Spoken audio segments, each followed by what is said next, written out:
Radio Ciudadana presenta México y sus historiadores, episodios y personajes de nuestra historia en voz de sus investigadores. Conducen Elsa Aguilar Casas y Pablo Serrano Álvarez.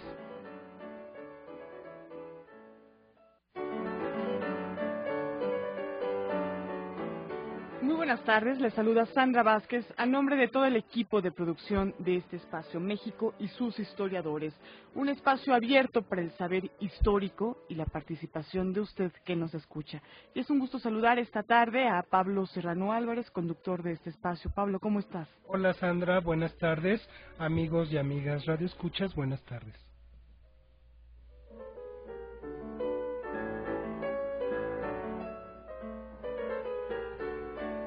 La literatura es el vehículo perfecto para recrear personajes, inventar historias, combinar la realidad con la ficción, recordar tiempos pasados e imaginar mundos posibles. Escritores existen muchos, tanto en México como en los demás países. Los distintos momentos de nuestro pasado han quedado resguardados no solo por la pluma de los historiadores, también por los hombres de letras, quienes además, en muchas ocasiones, han tenido una marcada participación en el curso de los acontecimientos políticos y culturales. Tal es el caso de la figura que ocupará la charla de esta tarde, Martín Luis Guzmán. Para hablar de él, se encuentra aquí en cabina Víctor Díaz Arciniega, un verdadero estudioso del tema. Muchas gracias, buenas tardes.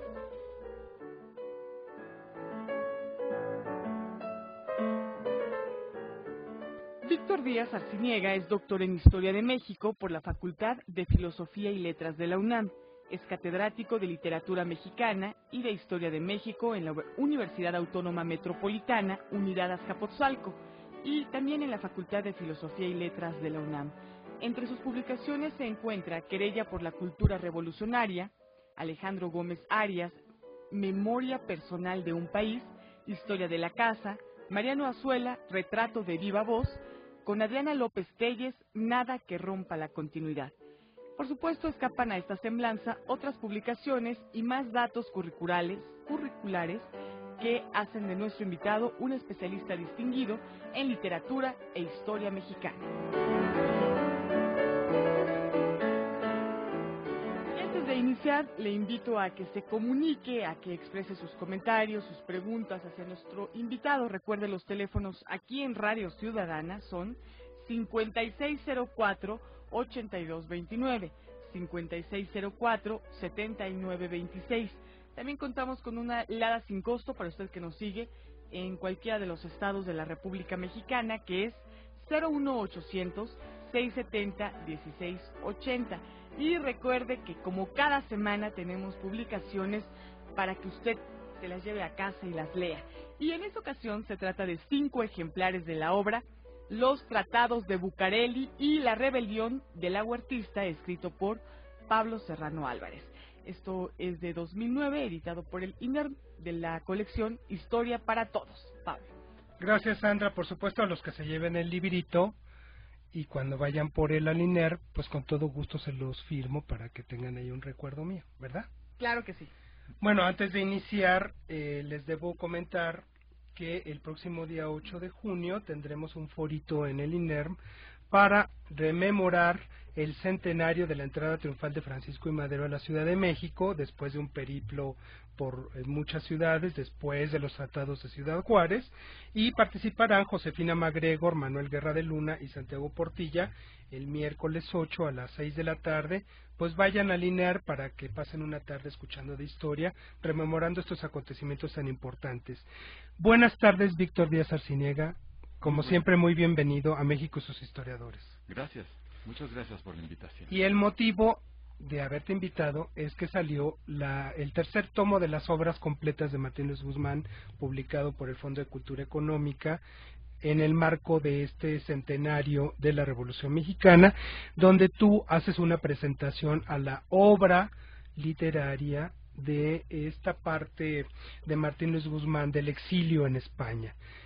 ¿Por qué Martín Luis Guzmán es un personajazo de la literatura mexicana del siglo XX mexicano, Víctor? Bueno, la primera respuesta que debo dar es por la calidad. En realidad, don Martín Luis Guzmán, y pongo el don porque la categoría del escritor es realmente de primerísimo nivel, se anunció de manera muy alta cuando apareció El Águila y la Serpiente hacia 1926. Originalmente la publicó en periódicos como entregas semanales y se reconfirmó 2 años después cuando publicó La Sombra del Caudillo. Estas dos solas obras, antes ya había publicado un par de libros pequeños de ensayo en el 16 y en el 18 más o menos, pero con estas dos novelas realmente alcanza a una altura de lo más alto que tenemos en nuestro país, por lo menos del siglo XX. Y marca una pauta de conducta respecto, por ejemplo, en El Águila y la Serpiente, en cómo hacer un balance de la Revolución Mexicana, tanto desde una perspectiva de una crónica periodística novelada, como de una experiencia personal vivenciada muy intensamente por el autor en su recorrido a lo largo de varios episodios acompañando a Pancho Villa y a algunos otros revolucionarios. Es un periodo que abarcaría del 14 al 15 aproximadamente sus actividades dentro de la Guerra de Revolución y sobre todo en las negociaciones políticas tanto dentro del país como en Estados Unidos y después lo será también en Europa. Pero particularmente este es un periodo para El Águila y la Serpiente realmente de primerísima categoría. Martín Luis Guzmán puede ser como en paralelo a Mariano Azuela en cuanto a la novela histórica, a la novela política, porque ambos dos son, sí, sin duda son, has puesto, digamos, el otro lado del paradigma de la novela de la Revolución Mexicana. Tenemos presente una característica. Azuela es casi 15 años más viejo, de mayor edad, que Martín Luis Guzmán.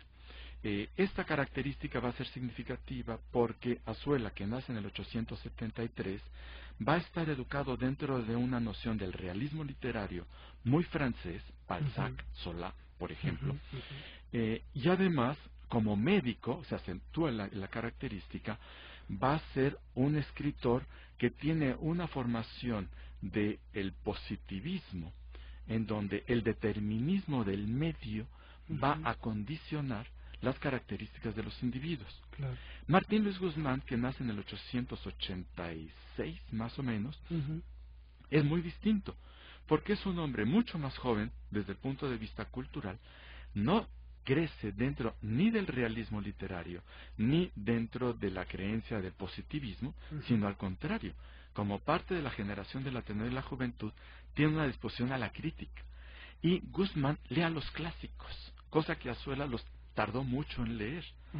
Eso va a ser significativo porque Azuela va a tener una perspectiva más de carácter positivo en el sentido de analizar cómo el medio influye sobre los individuos y Guzmán observa cómo los individuos viven dentro de patrones de conducta más de carácter humano como los valores universales.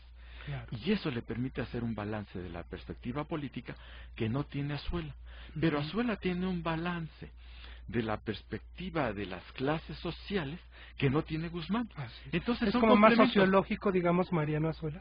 No me gusta el término sociológico para Azuela porque no le gustaban esos términos. Azuela es más un contacto de cuerpo a cuerpo con los personajes vivos y una caracterización de esos personajes con todos sus, digamos, pequeñas minucias de personalidad y un sentido moral muy acusado. A Guzmán eso no le interesa. Guzmán le interesa una dimensión más universal de los valores, una dimensión más universal de los problemas humanos y sobre todo de la dinámica política. Entonces, son un par de paradigmas importantísimos porque son los que van a regir a eso que después denominaríamos la novela de la Revolución Mexicana. La cúspide de la novela de la Revolución Mexicana la ocupan estos dos personajes. Y estas dos novelas, la sombra del caudillo, con una dimensión profundamente crítica de la actividad política, y el recuento de los hechos políticos humanos de la guerra de revolución, uno, desde la perspectiva más del soldado de los de abajo, con la novela de Mariano Azuela, o de los que están haciendo la negociación política, la participación con soldados que tienen cierta jerarquía militar, que es la perspectiva que le da Guzmán. Claro. Ahora, El águila y la serpiente, ¿en dónde la escribe y cuál es la gran aportación de esa novela? Porque mucha gente no dimensiona esa gran aportación. Bueno, para responder a tu pregunta, ¿dónde la escribe? Hay necesidad de un pequeño antecedente.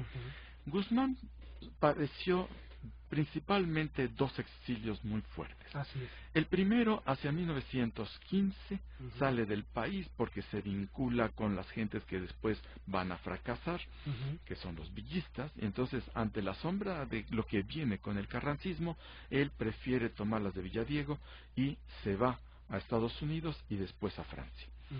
Regresa a México hacia 1920 y se incorpora a la dinámica política de los sonorenses, con Adolfo de la Huerta en particular, con quien va a estar estrechamente vinculado, sobre todo hacia 1923-24, cuando la famosa rebelión de Adolfo de la Huerta, motivo por el cual Guzmán inicia el otro largo exilio, muy largo, y entonces nuevamente se ve obligado a salir del país, ¿sí? Por una petición expresa, aunque hecha de manera indirecta, del presidente Álvaro Obregón. Claro. Guzmán, sabiendo de lo que se trata, decide irse a Estados Unidos, está ahí más o menos un año, de ahí se traslada a Francia, donde permanece aproximadamente año y medio, y después se va a España, donde va a permanecer hasta 1935. Respondo a la pregunta. Las dos novelas las escribe en España, ¿sí? Y las dos las escribe y empieza a publicar por entregas periodísticas en un periódico de San Antonio, en otro de Los Ángeles, Estados Unidos, y en uno tercero de la Ciudad de México. En estos tres periódicos semanalmente fue entregando La sombra del... primero El águila y la serpiente, después la reunió como libro. Una edición muy linda, muy linda, que se hizo después, una reedición facsimilar, pero ya ilustrada. Esa novela tuvo un muy buen éxito, una acogida de lectores interesante. Curiosamente, la leyeron más en la prensa que en el libro. ¿Sí? Somos lectores de crónicas periodísticas. El libro como que no circuló tanto, pero la gente lo atesoró. Y después La sombra del caudillo la empezó a publicar también en la misma manera. Esto es un par de años después, semanalmente. Ahora, hay que hacer una aclaración para los radioescuchas.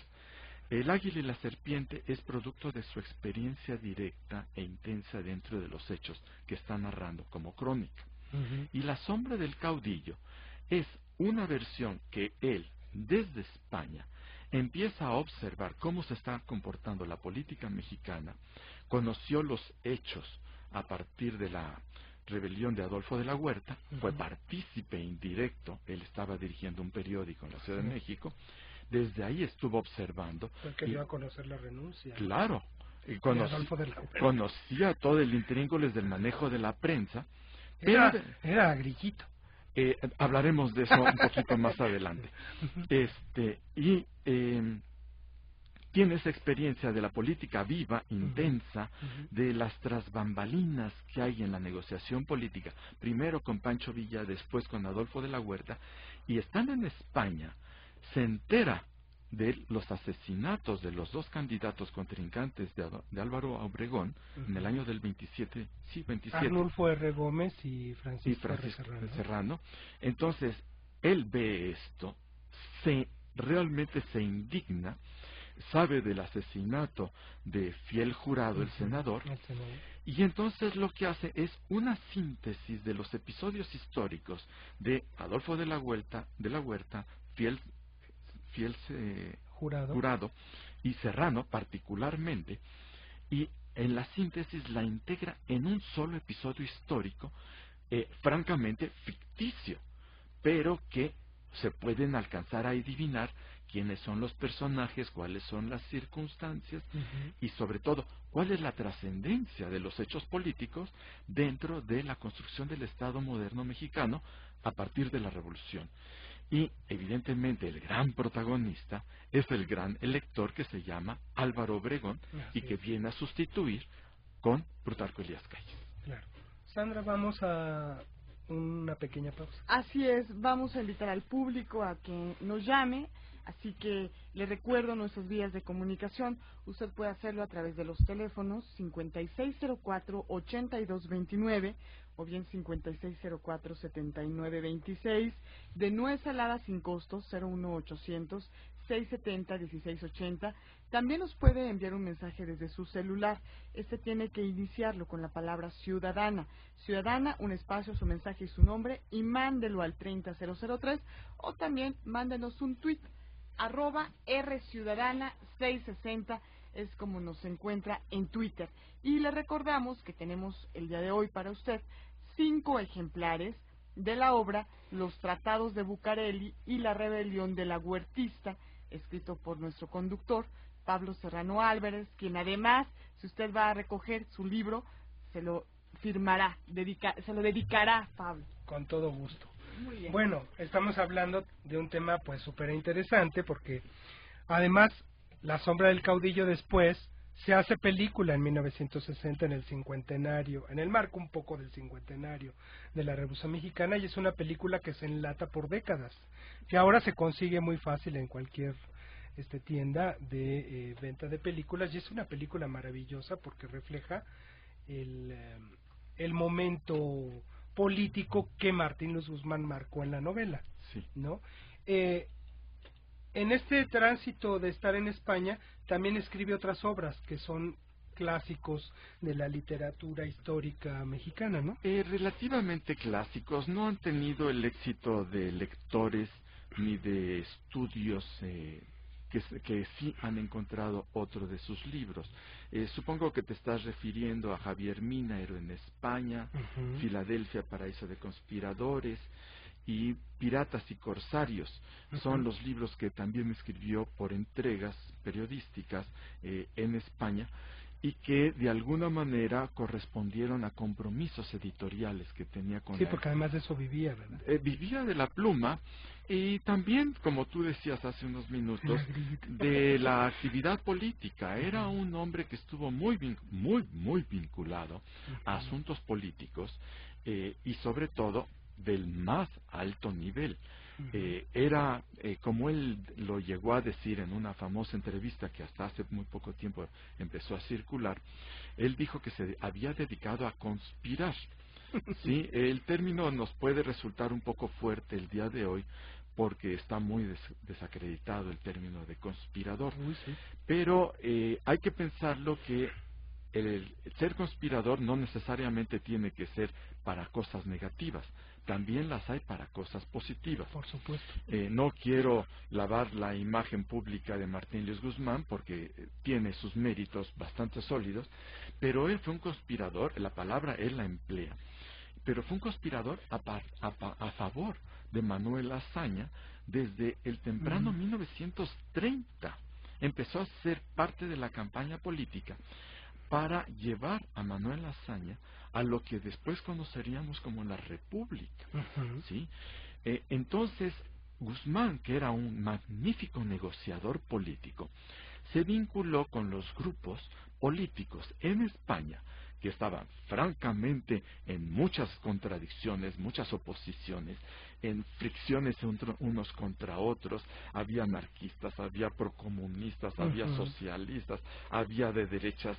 Bueno, había una ensalada francamente compleja, muy compleja. Y estaba también los grupos de derecha, que llevarían después la guerra civil por delante. Guzmán tuvo que negociar con todos a ver cómo podía encauzar la candidatura de Manuel Azaña. ¿A costa de qué? ¿A costa de qué? Porque pues era un mexicano ahí vinculado con el villismo, con el grupo sonorense. Porque, ¿a costa de qué? A costa de nada, a costa del interés en la política. Así es. Era un hombre que tenía un resorte o una pasión política. intensiva y no lo dejó hasta su muerte. ¿Sí? Que era muy buena pluma, que sabía leer y escribir, que conocía los clásicos sin duda alguna, pero en la vida diaria la política era su verdadero, digamos, punto de pasión. ¿Sí? Entonces la vinculación con Manuel Azaña fue tan intensa que llegó a tener una contradicción. Él generó consigo mismo una contradicción y que Manuel Azaña recibió una queja. ¿Por qué tienes tú, dentro de tu equipo de colaboradores más intenso y cercano, a un mexicano? Y ese era un agravio severo. Claro. Y Azaña lo que hizo fue concederle la ciudadanía española. Así es. Sí, y con eso trató de resolver el conflicto. Pero ya fue muy tarde, muy, muy tarde. Y aquí viene la otra parte. El ser muy tarde para incorporarse a la dinámica de Manuel Azaña coincidió con un punto que va a ser muy significativo en México. Guzmán nunca dejó de mirar a México. Todo el tiempo estaba siguiendo la pista de lo que ocurría. Y escribiéndose con todos los personajes que podía, sus cuates y tal, ¿no? Sí, sí.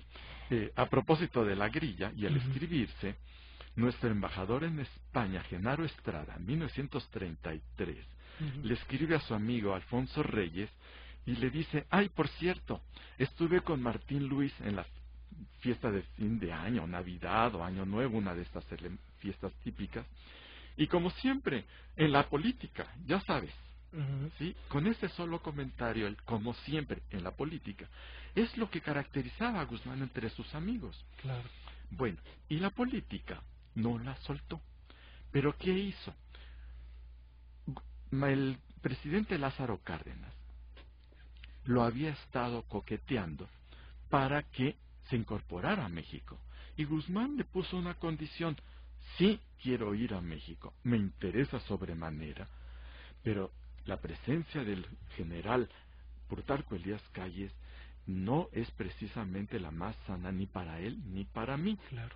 Fue una condición tácita. Claro, Víctor, porque además Calles fue el secretario de Gobernación, fue el que expulsó a una cantidad enorme de políticos mexicanos, claro. Basilio Vadillo entre ellos. Claro, y fue el que llevó la campaña anti de la Huerta. Así es. Entonces, y Guzmán fue uno de los principales promotores de Adolfo de la Huerta. Así es. Entonces, obviamente, Plutarco Elías Calles no tragaba a Guzmán, pero ni en sombra. Sí, ni en sombra. Acuérdate que ambos dos, yo creo. Calles prohibió la circulación de la sombra del caudillo en México, cosa que nunca hubiera hecho porque sirvió como un gatillo para estimular el conocimiento de la novela. Martín Luis Guzmán le dolía sobremanera a Calles. Sí, y al revés. Sí, era un odio recíproco muy intenso. Bueno, recordemos que el presidente Lázaro Cárdenas se arma de valor en abril de 1935 y una noche manda a sus 2-3 colaboradores más cercanos, hace el plan, y a la mañana siguiente, en la madrugada, un avión con Luis Napoleón Morones, Luis L. León y Plutarco Elías Calles y otra persona que no recuerdo ahorita, estaban abordando el avión que los depositó en la ciudad de Los Ángeles, expulsados del país, sin motivo aparente. Porque el general Cárdenas dijo: hasta aquí, ahora me toca a mí gobernar. Así es. ¿Sí? 15 días después, exactos, reloj en mano, desembarca en Veracruz Martín Luis Guzmán. Claro. Es decir, el timing político era tan exacto que Guzmán ya había abordado el barco en España para llegar a México con esa precisión. Después de... No es coincidencia. Imposible pensarlo coincidencia.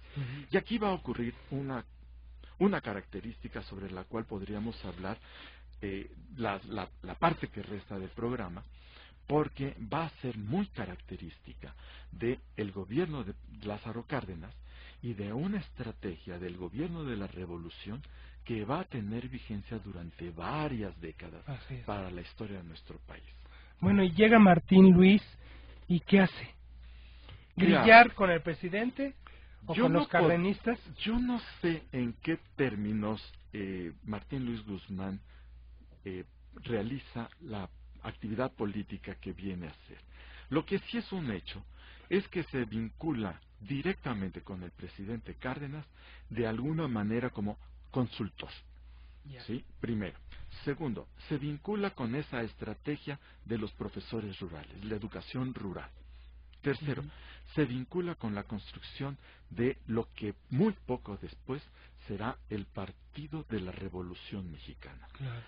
3 actividades: Presidencia de la República, Proyecto de Educación Rural y la cúpula del partido político más importante de nuestro país. Sí, en esos 3 ámbitos Martín Luis Guzmán está vinculado, y de manera directa, activa y seguramente con voz directiva. Claro. Muy bien, Víctor, yo creo que vamos a una pausa, Sandra. Así es, volvemos después de la pausa. No olvide que estamos completamente en vivo a través de Radio Ciudadana, que también nos puede escuchar si usted en Internet abre la página del Instituto Mexicano de la Radio, que es www.imer.gov.mx, y le da clic a la Liga de Radio Ciudadana. Volvemos a México y sus historiadores. No se vayan.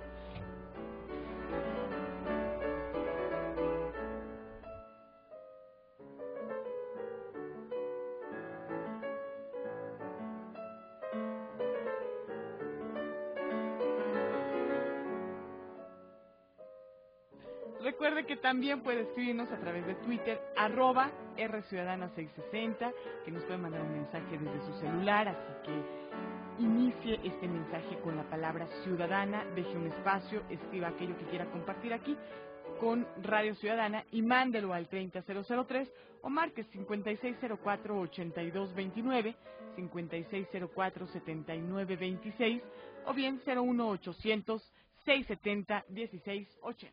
Y además, Sandra,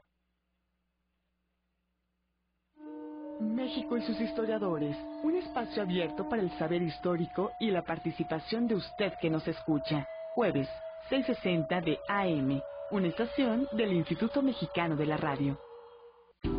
Aquí producimos, programamos y transmitimos radio pública con 50,000 watts de potencia. XEDTL. Somos Radio Ciudadana. Todas las versiones.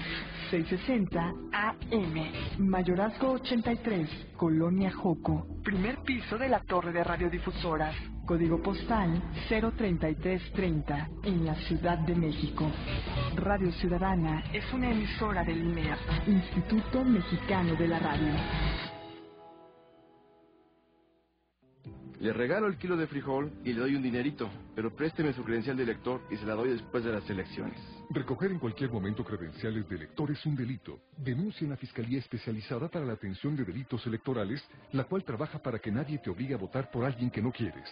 Llama al 01800-833-7233 o al 5346-3103 o escribe a fiscalenlinea@pgr.gov.mx. El voto es tuyo, la democracia también. Denuncia en la FEPADE. Déjame que te cuente lo que contamos. Sí, bueno. Oye, comadre, pues ¿dónde andas que no me contestas en tu casa? ¿O te me estás escondiendo? Ay, no, comadre, para nada. Es que fui a dejar a mis hijos a la escuela. Con razón no la encontraba. A propósito de la escuela, ¿sabía que 95 de cada 100 niños y niñas de 6 a 14 años de edad asisten a la escuela? ¿En serio? Sí, comadrita, y entre ellos nuestros hijos. Cierto. En México todos contamos. Censo de Población y Vivienda 2010. INEGI. Soy Luis Felipe Bravo Mena y te propongo que juntos trabajemos para resolver los verdaderos problemas del Estado de México, como el del transporte público, que es caro e insuficiente, o el del empleo, que requiere de trabajos mejor pagados. Un gobierno que entienda que la inseguridad es lo primero por resolver. Esta es la realidad de millones de mexiquenses como tú. Yo te propongo soluciones a tus problemas diarios. Ya es justo. Luis Felipe Bravo Mena, gobernador, Partido Acción Nacional. Órale, levántate, vamos a jugar fútbol. No, sigamos viendo la tele. Comemos unas britangas de esas grasosas. Mejor fruta, con limoncito. Hola, ¿me regalas de tu fruta? Cuando estás sano te pasan cosas chidas. Sigue los 5 pasos, toma más agua, come más frutas y más verduras. Mídete, muévete más y convive con gente sana como tú. Para tratar la obesidad, acude a tu centro de salud o llama al 01800-267-2583. Un México sano es un México fuerte. Secretaría de Salud. Este programa es público, no cualquier partido político queda prohibido su uso para fines distintos a los establecidos en el programa. Para ti, ¿qué es lo importante de la vida? Estar juntos en esos días tan especiales. Los valores, porque aquí en el Estado de México, las tradiciones están en nuestras manos. Lo importante es ayudarlos a crecer. Para mí, que me vean grande por primera vez. Para nosotros, votar. El 3 de julio, elige gobernador en el Estado de México. Está en tus manos. Vota. Haz lo importante. Bien, Instituto Electoral del Estado de México. Juntos, hacemos lo importante. Radio Ciudadana. México y sus historiadores, voces expertas para dar respuesta a todas tus preguntas sobre nuestra historia. Jueves, 6:60 de AM, una estación del Instituto Mexicano de la Radio.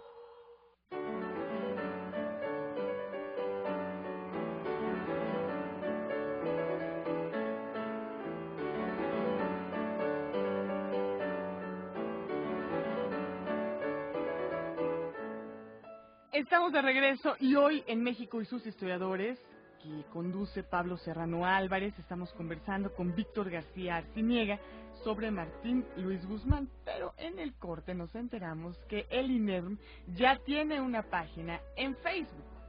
Así es, Sandra, en Facebook está el INERM, busquen ustedes Instituto Nacional de Estudios Históricos de las Revoluciones de México y ahí aparecerá. Y ahí, bueno, pues publicamos todas las actividades del instituto, etcétera. Y yo mismo tengo el Facebook, búsquenme por Pablo Serrano Álvarez, donde hay información interesante de historia, de sociedad, de literatura, hasta de cinito a veces.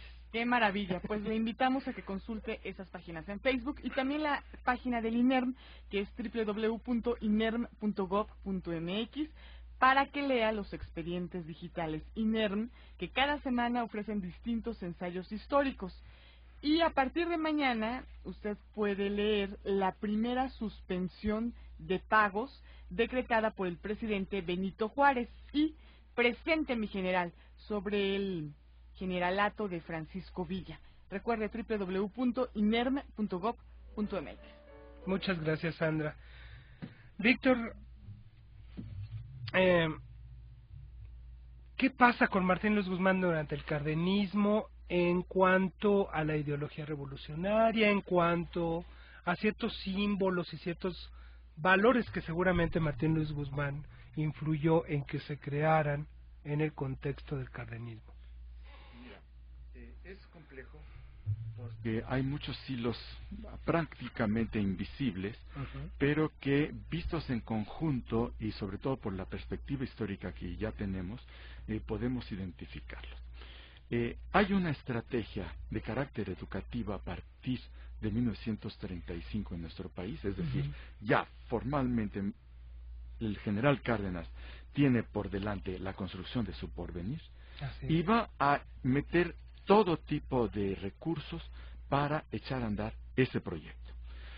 Políticamente, lo sabemos todos, es el campeón del reparto agrario en la historia de México. Es decir, se legitima como presidente de la República al recuperar el gran proyecto de la Revolución Mexicana, que es el reparto agrario. Una política centrada en la tierra, en el sector campesino. Repartió más de 18 millones repartió de hectáreas. Como nadie ha repartido el territorio nacional. Hubo una estrategia perfectamente articulada, pasó a la historia como el presidente agrario, etcétera, etcétera. Simultáneamente echó a andar una estrategia educativa muy sólida, muy amplia, de gran repercusión, en donde buscó la creación de una imagen de nuestro país. ¿Sí? Es decir, construir una identidad nacional que era muy útil para fortalecer una noción de soberanía, fortalecer una noción de identidad nacional única, ¿sí? Para fortalecer una serie de patrones de conducta respecto a nuestra historia, a nuestro pasado, como sentirnos identificados con una parte de nuestro pasado, y preferentemente un pasado inmediato y glorioso, sí, que es el periodo de la Revolución Mexicana, porque estaba entre desacreditado o calificado solo por el grupo de los sonorenses. Pero recordemos, Villa, Zapata, Carranza estaban totalmente desacreditados. Inclusive hasta el propio Madero no estaba dentro del santoral laico como lo conocimos después. ¿Sí? Hay un proceso de vindicación de las figuras de los grandes caudillos de la Revolución Mexicana. Y en esta parte va a ocupar Martín Luis Guzmán un lugar fundamental. Nos los va a decir de una manera muy sencillita. Es imposible que el mexicano crea en la revolución, en su revolución, si nosotros seguimos pensando que esos caudillos eran o abigeos, o violadores, o asesinos, o esa leyenda negra que se fue construyendo de Pancho Villa, o de alguna manera la leyenda negra de Carranza, o de otra manera la leyenda negra de Zapata. Los tres estaban muy desacreditados, y estaban desacreditados porque el grupo de Sonora había venido construyendo una imagen del grupo triunfador de la Revolución Mexicana. Cárdenas no tenía un compromiso explícito con el grupo de Sonora, y no tenía por qué fortalecer más una imagen de ese grupo triunfador, pero tampoco tenía por qué desacreditar a los que ya de por sí estaban desacreditados con una leyenda negra que se fue construyendo a ciencia y paciencia de los sonorenses. Y entonces allí aparece un fenómeno de vindicación de, por ejemplo, 1933, Mauricio Magdaleno hace el estreno de una obra de teatro que se titula Zapata. Y es el primer gesto de un proceso de vindicación de un héroe, un caudillo de la revolución, que había sufrido una transformación hacia los aspectos negativos, y que Mauricio Magdaleno empieza a reivindicar para... No tenía por qué fortalecer más una imagen de ese grupo triunfador, pero tampoco tenía por qué desacreditar a los que ya de por sí estaban desacreditados con una leyenda negra que se fue construyendo a ciencia y paciencia de los sonorenses.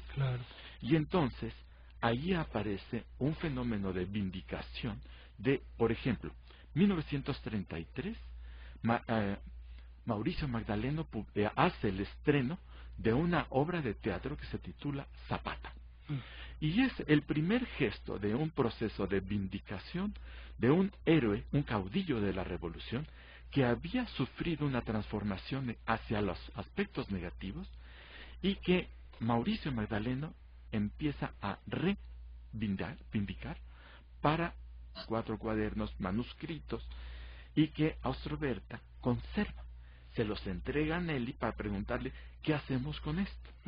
Nelly ve ese documento y se le ocurre preguntarle a su conocido, amigo y paisano, que es Martín Luis Guzmán, que acaba de llegar a México, y le dice: oye Martín, fíjate, tengo esto. Y le puso en las manos un cuaderno que era oro molido. ¿Por qué? Porque es un cuaderno autotestimonial, ¿sí?, de la propia vida, que eran, no sé, 70, 80, no tengo la memoria. Que es donde el gran escritor intelectual le da el espaldarazo al presidente Díaz Ordaz, ¿no? Claro. Sí. Espérame tantito. En ese punto es muy consecuente, muy consecuente con una posición.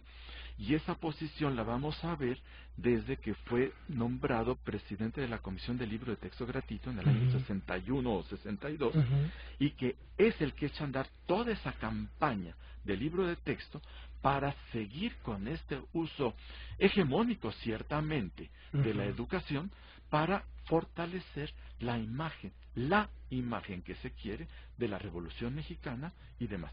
Podemos estar totalmente en desacuerdo, criticar muchos aspectos, pero fue la base que sirvió para la estructuración de un Estado nacional que, por un lado, tiene sus beneficios. Se construyó un Estado más o menos sólido hasta la época de Echeverría, más o menos, que después vimos los costos que en la democracia, sí, claro, en la, digamos, enorme riqueza de unos pocos cuantos, la enorme pobreza de muchísimos, pero eso lo supimos mucho tiempo después, que consolidó un régimen autoritario, sí fue parte de esto.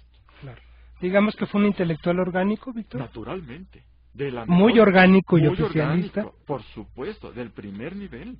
Claro. ¿Sí? Bueno, en este volumen, además de que se recupera las memorias de Pancho Villa, se recuperan otros dos textos, ¿no? Sí, el volumen 3, que acaba de sacar el Fondo de Cultura, de las obras completas, incluye las memorias de Pancho Villa, que es el plato fuerte, y además voluminoso. Así es. Las muertes históricas. Que también es fenomenal. Es realmente un prodigio desde el punto de vista literario. A diferencia de las memorias de Pancho Villa, aquí hay una depuración del lenguaje en su quintesencia prodigiosa.